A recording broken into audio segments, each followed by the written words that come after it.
If you had visited historic Bluffton, South Carolina in years gone by, you would have found a town with beautiful old homes, one stop sign, and a very low tolerance for speeding drivers.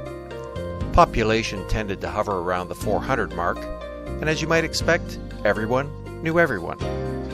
As of the census of 2000, Greater Bluffton now boasts roughly 37,000 inhabitants, considerably more than one stop sign, and speed limits have increased with the population. At its heart, though, the historic district of Bluffton, that 1 square mile that makes up Old Town, if you will, remains that cozy hamlet of days gone by. The beautiful old houses of days past remain, although many of them have new uses. Calhoun Street has become an artist's mecca, and a stroll down the de facto main street of Old Bluffton reveals treasures galore. From gallery to gallery, there seems to be something for everyone. For the more eclectic-minded, we have that covered as well. Check out the famous Bluffton store, a landmark if ever there was one. Stroll down towards the May River, and allow yourself a little extra time to search for finds at Eccentricities, one of the most unusual stores you'll find anywhere. At the foot of Calhoun Street is the beautiful Church of the Cross, a Bluffton institution since 1857. The church is set with breathtaking views of Bluffton's own personal playground, the May River. The heart of all things Bluffton is the river, home to the famous Bluffton Oyster Company, one of the oldest still functioning oyster facilities in the South. Indeed, Bluffton has boasted many of the finest features of small-town America. Now, it finally has another reason to boast. In a dichotomy of style, an old home listed on the Historic Preservation Registry has received a new look. Nestled in the absolute heart of the Calhoun Street artist colony, the Cottage Cafe, Bakery, and Tea Room now brings to Bluffton its own unique brand of culinary perfection, Bluffton style. If I had to pick just one word to sum up the style and feel of the cottage, the hands-down winner would be cozy.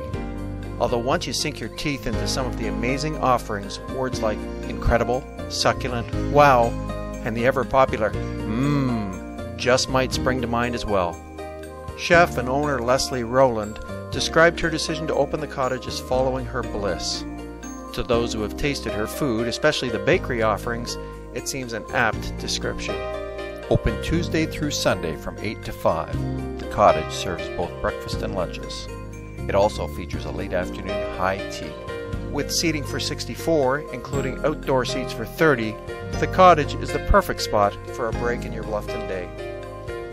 With at least 4 daily specials in addition to a diverse and creative menu, the cottage surely offers something for all tastes. Daily specials typically include a special fish, pot pie, soup, and pizza. The breakfast crowd can choose from everything from granola parfaits to eggs benedict, with the Belgian waffle falling somewhere in the middle. Luncheon diners might opt for the lobster avocado roll, a bowl of good southern gumbo, or for those with a good appetite, the grilled panini melts are awesome, but be prepared to take some home with you. Like many of our low-country restaurants, the cottage is dog-friendly. Well-behaved dogs are always welcome on the patio, and the cottage features a canine menu of Lucky Dog cuisine, an all-natural, human-grade cooked meal for your dog with 4 varieties to choose from. What more could one ask for in an elegant yet casual dining environment? Well, hang on to your kayak paddle, Blufftonians and visitors, because the best is yet to come. The name of this restaurant isn't just the Cottage. It's the Cottage Cafe and Bakery, and while the cafe is great, the bakery may just be even better. The selection of desserts is absolutely mind-blowing. To describe them all would turn this video into a 2-hour feature film. Warm scones with clotted cream, puffed pastries of every description, all of the cinnamon you can imagine, blackout cake, red velvet cake, lemon torts, on and on it goes. If you have a sweet tooth, you need to come here. I don't care if you're watching this video sitting in your living room in Pittsburgh. Please get in your car and start driving right now. The goodies are that good. The Cottage. I have to say it's aptly named.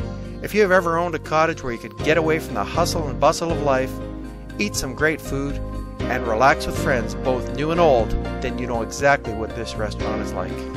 If you've never been to Bluffton, you need to visit. It's quaint, It's historic. It's both charming and calming just to be here, but one of the newest reasons to come is to dine at the Cottage. By the way, did I mention the desserts?